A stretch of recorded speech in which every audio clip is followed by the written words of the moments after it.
การ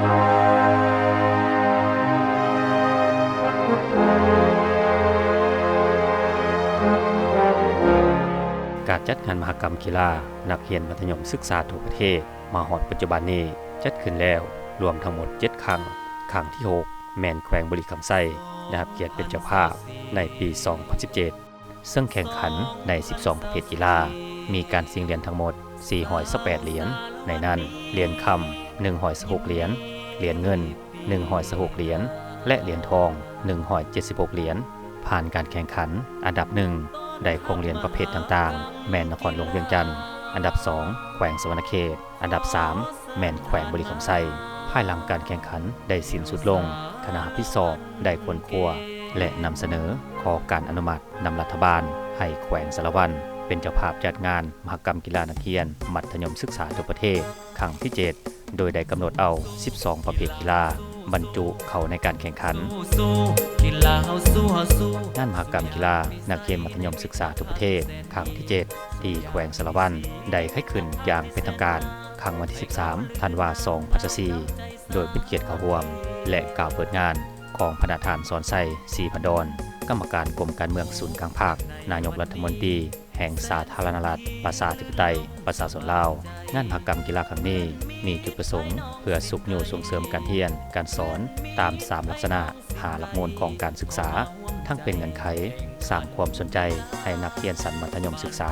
เกิดแนวคิดสงวนมักกับการเรียนกีฬาให้เป็นกระบวนการฟื้นกว้างขวางและเป็นการพัฒนาทรัพยากรมนุษย์เพื่อแนวใส่เฮ็ดให้คนรุ่นใหม่มีการพัฒนาทางด้านร่างกายและสติปัญญาฝึกให้นักเรียนมีสติต่อการจัดตั้งมีระเบียบวินัยมีคุณสมบัติมีความสามัคคีมิตรภาพและมีสุขภาพแข็งแรงอันสำคัญแม้นเป็นการสร้างนอแนงของนักกีฬาลาวผู้สืบทอดให้มีความเติบใหญ่เข้มแข็งทางด้านคุณภาพและปริมาณเพิ่มขึ้นงานมหกรรมกีฬานักเรียนมัธยมทั่วประเทศครั้งที่7ได้ขึ้นท่ามกลางบรรยากาศที่ทั่วภาคทั่วรัฐทั่วกำลังประกอบอาวุธและทั่วปวงชนลาวทั้งชาติร่วมจัดตั้งพันขยายมติกองประชุมใหญ่ครั้งที่11ของพรรคและอยู่ในบรรยากาศท่ามกลางการกะเกียมเฉลิมฉลองวันสร้างตั้งกองทัพประชาชนลาวครบรอบ76ปีและ3วันประวัติศาสตร์ของชาติในปี2025พิเศษแม่นส้มเสยผลสำเร็จการเป็นเจ้าภาพจัดกองประชุมสุดยอดอาเซียนครั้งที่44 45และกองประชุมสุดยอดปีนอ้อมต่างๆที่สปป.ลาวได้รับเกียรติเป็นเจ้าภาพในเดือนตุลา2024ที่ผ่านมาณโอกาสอันสง่าราศีนี้ในนามต่างหน้ารัฐบาลข้าพเจ้าขอประกาศเปิดงานมหกรรมกีฬานักเรียนมัธยมทั่วประเทศครั้งที่7ขึ้นอย่างเป็นทางการนับแต่เวลานี้เป็นต้นไปขอแสดงความขอบใจผ่านการดำเนินการแข่งขันมาฮอดวันที่2ธันวาคม2024โดยรวมแล้วการจัดงานแม้ได้รับผลสำเร็จเป็นอย่างดีอันเนื่องมาจากการกะเกียมวางแผนเป็นแต่ละระยะเฮ็ดให้มีความพร้อมในด้านต่างๆของคณะผู้สอบก็คือนักแสดงและก่อนกำลังต่างๆกรรมการตัดสินก็ได้เฮ็ดหน้าที่ของตนโดยความยุติธรรมโปร่งใสและถูกต้องตามระเบียบกติกานักกีฬาแต่ละภาคส่วนก็ได้ตั้งหน้าแข่งขันมีสติในการปฏิบัติตามกติกาที่วางออกอย่างเข้มงวดในเวลาแข่งขันก็ได้แสดงออกแจ้งถึงน้ำใจของนักกีฬาอย่างแท้จริงผู้ได้ผู้เสียผู้ให้อภัยซึ่งกันและกันอันใดประกอบส่วนผูกแน่นความสามัคคีไมตรีจิตมิตรภาพในหมู่นักเรียนและนักกีฬาโดยกัน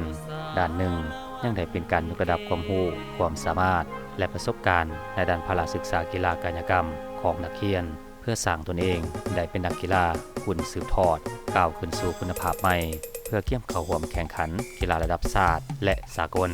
ขณะนำพนักงานทหารตำรวจพ่อแม่ประชาชนเฒ่าแก่ในโฮมครูอาจารย์นักเรียนนักศึกษาบ่เฉพาะประชาชนชาวแขวงสารวัตรก็ได้ตั้งหน้าประกอบส่วนเวียกงานให้การร่วมมือและอำนวยความสะดวกในทุกด้านตามสภาพความเป็นจริงจนเหตุให้งานดังกล่าวนี้ได้รับผลสำเร็จตามระดับคาดหมาย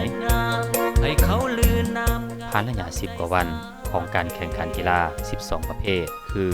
แลนลานบานเตะบานทรงบานบ่วงกระต้อปิงปองดอกปีไก่เปตังหมากแล่นาเกกเทควันโด และหมากเซิร์กในนั้นสิ่งเหรียญทั้งหมด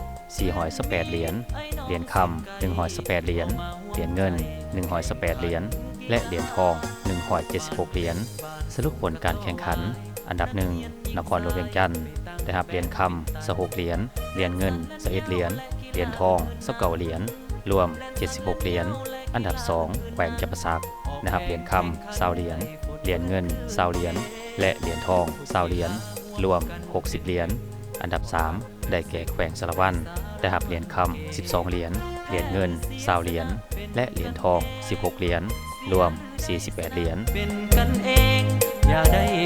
จากการจัดการแข่งขันในครั้งนี้ถือว่าแต่ละสหพันธ์กีฬาสามารถเก็บกำและคัดเลือกได้นักกีฬาที่มีพรสวรรค์จำนวนหนึ่งเพื่อสืบต่อบำรุงสร้างและส่งเสริมให้เป็นนักกีฬาอาชีพเป็นต้นแมนกีฬาแหลงล้านปั่นเตะยิงทรายและประเภทอื่นๆอีกจำนวนหนึ่งกล่าวเป็นนักกีฬาระดับชาติในขั้นต่อไปซึ่งบรรดานักกีฬาเหล่านั้นสามารถยกระดับสถิติการแข่งขันและบทบาทแห่งแปลงของตนขึ้นอีกการจัดงานแข่งขันกีฬาในครั้งนี้สามารถตีราคาได้ว่ากระบวนการกีฬานักเรียนอยู่บรรดาแขวงภาคเหนือมีท่าก้าวขึ้นบ่ห่างจากบรรดาแขวงที่เคยเป็นเจ้าของเหรียญประเภทต่างๆในทุกๆครั้งที่ผ่านมากรรมการฝ่ายต่างๆกรรมการกองเลขากรรมการเทคนิคจัดการแข่งขันกรรมการพิธีเปิดปิดกรรมการงบประมาณการเงินและระดมทุนกรรมการก่อสร้างซ่อมแปลงพื้นฐานโครงล่างกรรมการที่พักอาหารการขนส่งและประดับประดากรรมการพิธีการต้อนรับและย่องย่อกรรมการโฆษณาประชาสัมพันธ์กรรมการแพทย์และปฐมพยาบาลและกรรมการประสาทป้องกันความสงบก็ได้เฮ็ดหน้าที่ตามพระบทบาทอย่างแข็งแรงบวกกับความรับผิดชอบสูงของแต่ละแขวงที่ได้มีการกระเกียมเข้าร่วมการแข่งขันมีการคัดเลือกเก็บตัวนักกีฬาปฏิบัติระเบียบการแข่งขันตารางการแข่งขันอย่างถูกต้องพร้อมนี้บรรดาคณะนำกีฬาแต่ละแขวงยังได้เป็นเจ้าการร่วมกันในการจัดงานประกอบส่วนทุนอุปถัมภ์ตามเงื่อนไขของแต่ละแขวงจึงเฮ็ดให้งานมหกรรมกีฬานักเรียนมัธยมศึกษาทั่วประเทศครั้งที่7ที่แขวงสะหวันเป็นเจ้าภาพสำเร็จลงอย่างจบงามมาฮอดนี้